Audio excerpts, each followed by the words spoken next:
This is Teacher Deck, and our topic for today is equivalent ratio. At the end of the class, you should be able to identify the steps in completing an equivalent ratio.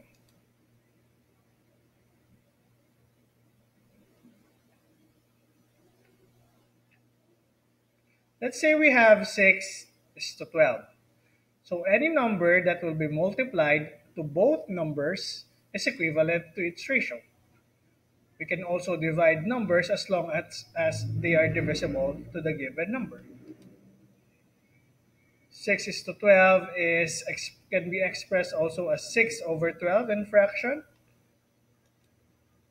So you can divide it to 2 and have 3 over 6, which is 3 is to 6 in ratio. Divide it to 3 and have 1 over 2 or 1 is to 2 in ratio. 6 is to 12, 3 is to 6, and 1 is to 2 are equivalent ratio. When we compare these ratio and they are equal, we call them a proportion. Let's say we have 1 is to 3 equals to blank is to 12. To find the missing number, we have to multiply these numbers. 1 times 12, which is equals to 12. We multiply the blank digit. 3 times blank is equals to 12. Think of a factor wherein when we multiply it to 3, it will become 12, or simply 12 divided by 3. The answer is 4.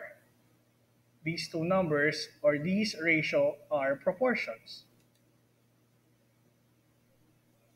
Let us simplify a ratio. Simplifying ratio is same as simplifying fractions.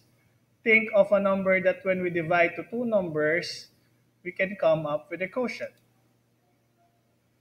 So 6 is to 12, or 6 and 12 can be divided by 6. 6 divided by 6 is 1, 12 divided by 6 is 2. 6 is to 12 is equals to 1 is to 2 in the lowest form. I will see you for our sit work. Thank you.